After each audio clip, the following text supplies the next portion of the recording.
Baik, bismillahirrahmanirrahim. Assalamualaikum warahmatullahi wabarakatuh.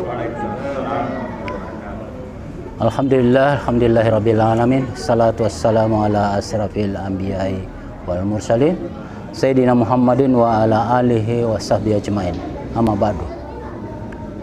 Allahumma rabbana lakal hamd anta qiyamus samawati wal ard wa ma fihin. Allahumma salli ala Muhammad wa ala ali Muhammad. Ya baiklah, kita lanjutkan lagi kajian secara tafsiriyah. Adapun ayat yang kita bahas adalah surat Al-Mutaffifin ayat 12 sampai dengan 21. Mari kita bersama-sama membacakan ayatnya. Tafadhal, Tian. A'udzu billahi minasy syaithanir rajim.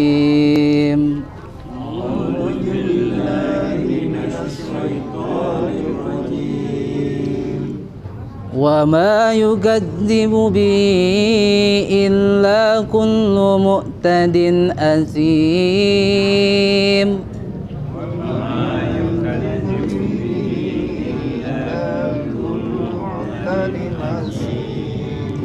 إذا تتلى عليه آياتنا قال أساطير الأولين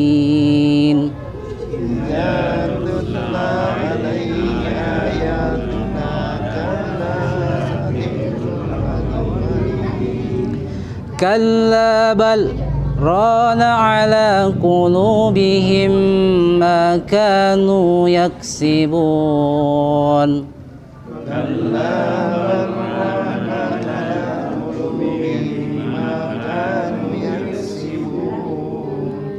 كلا إنهم عن ربهم يومئذ لمحجوبون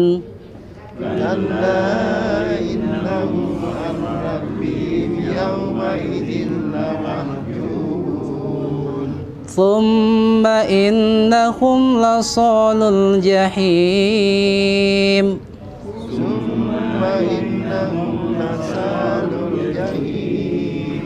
ثم يقال هذا الذي كنتم به تكذبون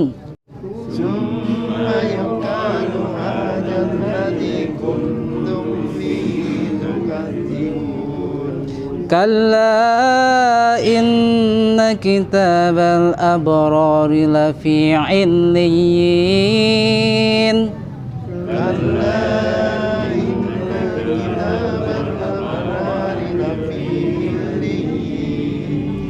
وما أدراك ما عليون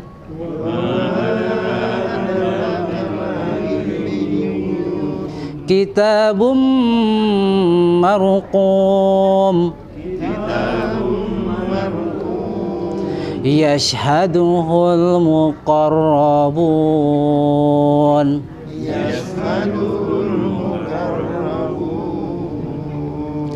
صدق الله العظيم. Bismillahirrahmanirrahim. Assalamualaikum warahmatullahi wabarakatuh. Waalaikumsalam. Nahmaduhu wa sallim ala rasulil karim wa ba'd. Alhamdulillah. Ya, pertama-tama karena kita syukuri kepada Allah SWT karena Allah kumpulkan kita dalam satu majelis yang sangat mulia. Karena membicarakan daripada kitab Allah, berita-berita yang telah Allah sampaikan.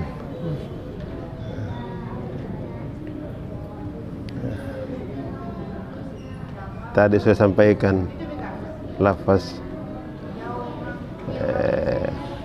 demi lafaz Pak Nur bahwa yang mendustakan Al-Quran adalah orang-orang yang melampaui batas, orang-orang yang membuat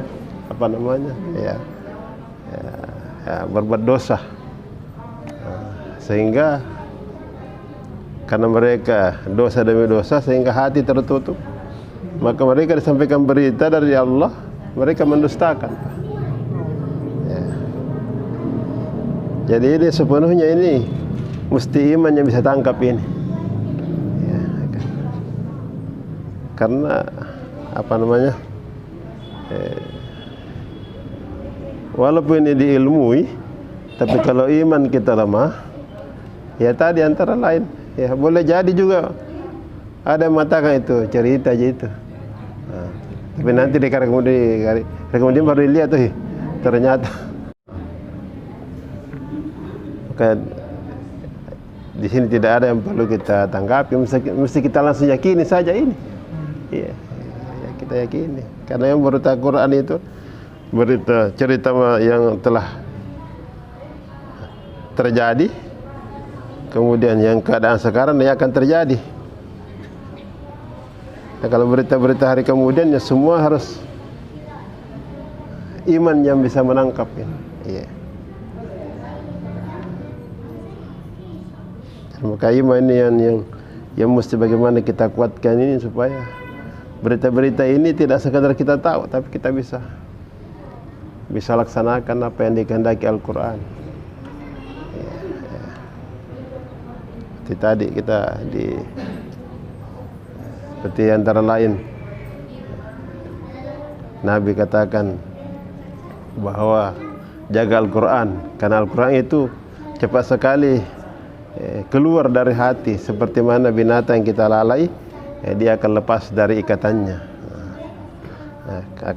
Satu waktu nanti akan datang satu kaum yang akan mempelajari Al-Quran, melurus bagus bacaannya, mahrasnya seperti meluruskan anak-anak panah, tapi semua adalah tujuannya keduniaan, tidak ada nilai sisi Allah SWT. Maka mesti disertai dengan iman yang betul-betul sungguh-sungguh yang kita mesti. Inilah yang para sahabat ini senantiasa perjuangkan perkara iman ini. Karena semua kemaksiatan, pelanggaran, dosa yang dibuat oleh manusia itu karena ada yang tidak ada, atau ada yang lemah, atau ada yang sakit dalam dirinya, itu iman. Ya. Sama juga yang melaksanakan perintah-perintah Allah Ta'ala, mesti iman baru bisa. Kalau tidak dengan iman, barangkali ada istilah lain yang namanya pencitraan. Bukan dasar iman. Maka ini yang kita kehendaki, bagaimana supaya ada iman ini kuat. Maka karena ilmu dia tidak akan berjalan lurus dengan pengamalan. Nanti ada iman di dalamnya baru bisa. Karena semakin kuat iman seseorang, semakin dia bisa laksanakan perintah Allah Ta'ala, semakin dia bisa tinggalkan daripada larangan. Ya contohnya lampu merah, semua orang tahu itu. Itu kalau kita langgar itu kita lewati, melanggar. Tapi betapa banyak orang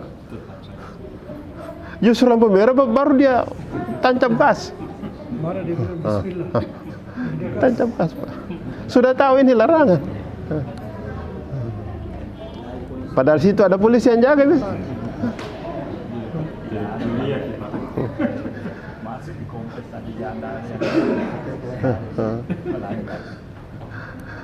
Sehingga kadang-kadang karena untuk supaya jangan terjadi begitu, kompleks-kompleks bikin portal, polisi tidur, sehingga yang repot mereka sendiri karena mereka hari-hari lewat, Pak. Orang lain cuma sekali-sekali. Tapi istilahnya diberitahu tidak ada yang mau dengar, akhirnya dibikin seperti itu. Kalau di kompleks tidak tidur, Pak, jongkol. Iya, jongkol. Polisi jongkol, iya. Tinggi sekali. Saya kira begitu, Pak. Tampaknya kita sama-sama ini jadi tidak ada yang perlu komentar di sini. Istilahnya kalau kita ketuk palu saja kita yakini ini, Pak. Saya kira begitu. Bismillahirrahmanirrahim. Assalamualaikum warahmatullahi wabarakatuh.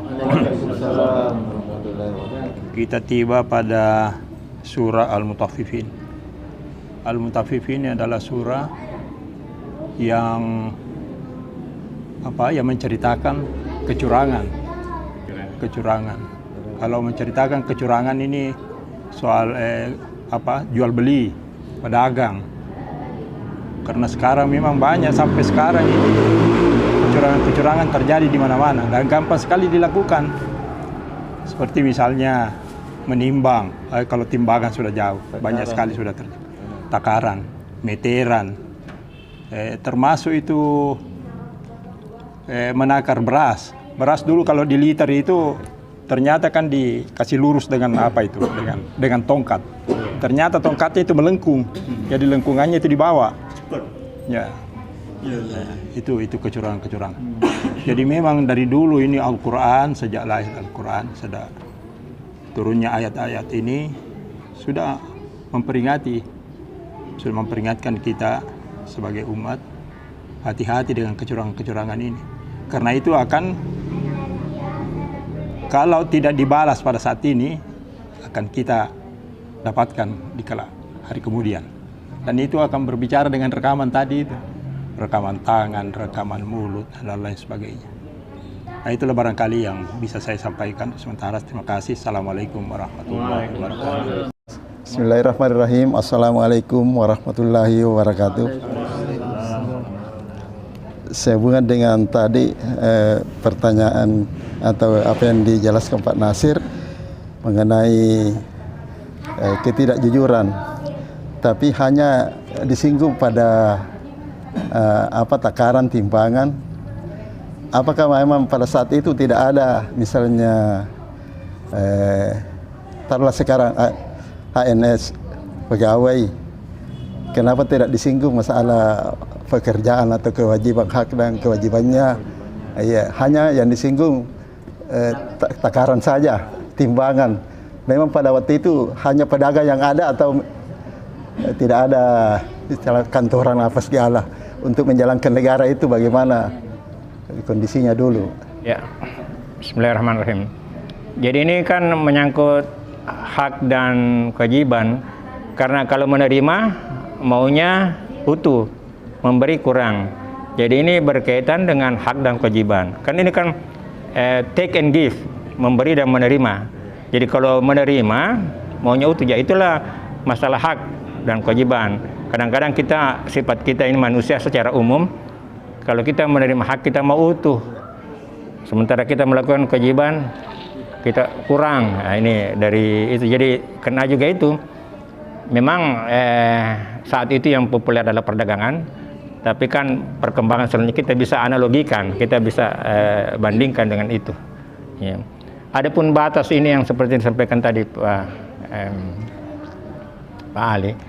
Jadi ini ceritanya begini, waktu kita ke Kajang ya, di situ Kajang produksi film itu waktu, dia bilang kita masuk di benteng.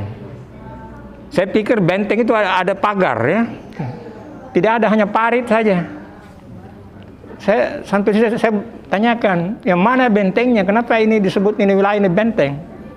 Rupanya benteng itu aturan. Begitu melewati itu berlaku aturan, aturannya matoa. Jadi sebenarnya yang disebut batas itu adalah aturan. Sama dengan lampu merah itu, aturannya memang tidak boleh lewat, tapi lewat saja. Itulah orang-orang melampaui batas.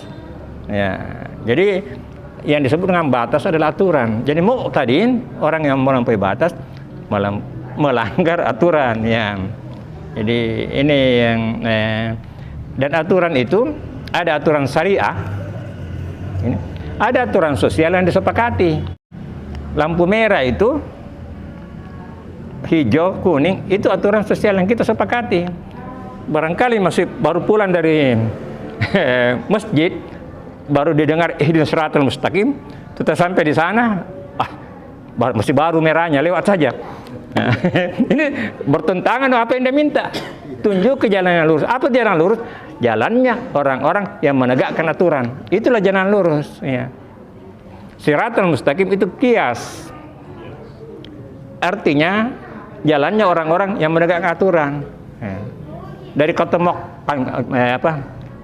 mustaqim dari kata qamah. Qamah itu tegak. Jadi siratal mustaqim jalannya orang-orang yang menegakkan aturan. Itu sebenarnya.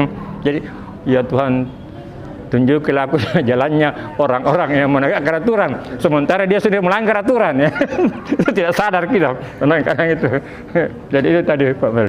Ya itulah batas itu. Muqtadin itu melampaui batas, artinya melanggar aturan-aturan. Sampai itu hak dan kewajiban. Yang jadi persoalan sebenarnya kalau orang mau mengerbangkan hak. Dan ini jarang terjadi. Mengerbangkan hak. Artinya sudah haknya itu. Ini ada ceritanya Pak Ali ya. Yes, Profesor Ali almarhum. Satu saat dia dengan supirnya itu ketemu mobil. Supirnya ambil kiri. Itu mobil ambil kiri juga. Pak Profesor Ali tegur, kok ambil kanan? Tidak, kita benar ini di kiri. Seandainya dia terus maka terjadi tabrakan. Jadi Profesor Ali anjurkan, ambil kanan. Dia kanan, jadi tidak terjadi tabrakan. Ini artinya mengorbankan hak. Hak kita di kiri, tapi demi menghindari kita ambil kanan. Jadi dan ini yang jarang terjadi, karena kita selalu ngotot dengan hak. Nah itulah, jadi ini penggawa mutafifin itu begitulah. Di saat menerima maunya utuh, di saat memberi. Jadi persoalan akan banyak selesai kalau orang bersedia mengorbankan hak. Tapi orang selalu menuntut hak. Dan ya itu Pak, terima kasih ya.